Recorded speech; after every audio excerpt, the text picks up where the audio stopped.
I'm Dan McMinimee, Superintendent of Schools for Jefferson County, and I'm excited to have an opportunity to share with you today the Facilities Master Plan that we've been working on for the last 6 months, and also provide some information about where we're going in the future. We all know that we have big aspirations for our students in Jefferson County. We know that we need to have the best quality teachers, the best resources, and the highest level of facilities in order to make sure that we can deliver on this promise. Over the last 60 years, Jefferson County has delivered a quality education for the students of our district. We have some significant areas in which we need to attend to on a daily basis for 86,000 students.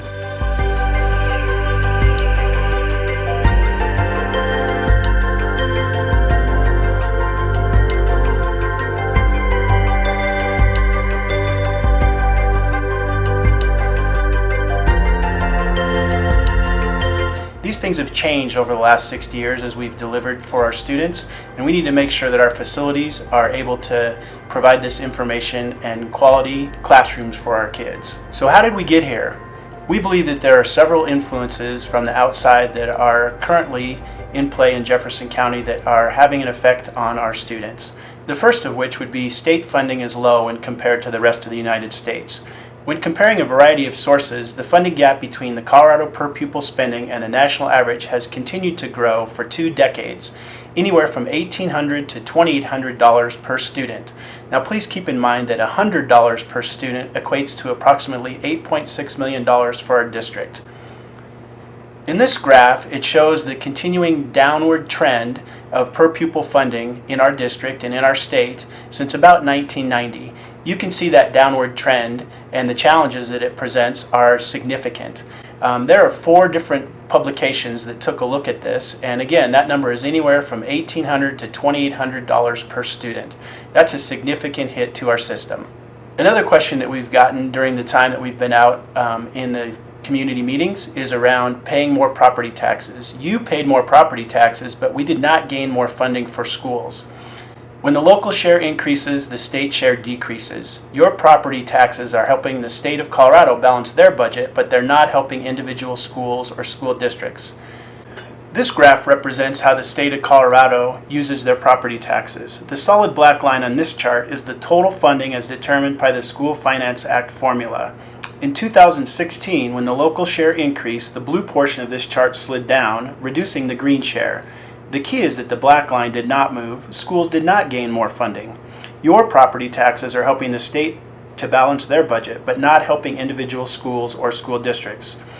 Another important note of this is the mill levy overrides that are shown on the top, as they are not part of the finance formula. Another fact that we'd like you to consider is, compared with 6 other districts surrounding us, we have significantly less state funding. We're 4th out of 6 in per pupil revenue from the state. We're 5th out of 6 in mill levy override comparisons, and we're 6th out of 6 in bond dollars. This graph represents the 6 school districts surrounding us that we compete with for students, for staff, for the quality of education. Down the left-hand side are the 6 names of the school districts. The second column is the number of students in those school districts. You can see that we're 2nd at 86,708 students. The third column is the per pupil funding from the state of Colorado. You can see that we come in 4th at $7,126 per student in funding. The difference between us and Denver is about $500. And again, when you use that factor of every $100 equals about $8.6 million, that's a significant shortage of dollars that we are allocated per state funding. That $500 equates to about $43 million per year for Denver to spend on their students and operations. The next column, the mill levy override, we're 5th at $1,307. Again, you can see that other school districts around us have significantly more dollars. If we had the same funding in mill levy per student as Denver, we would have $26 million more. If we had the same as Boulder, we would have $71 million more. The final column illustrates the bond difference per student. As if we had the same funding per student as Denver, we would have $977 million more. If we had the same as Boulder, we would have $1.15 billion more. The potential package that our Board of Education is talking about is $568 million. That's $535 million in a bond and $33 million in a mill. By the way, many school districts around us have recognized these budget shortfalls and will be going out this fall for bond and mill elections. For instance, Denver is considering a $628 million bond mill package. Cherry Creek is considering a $274 million bond and mill package.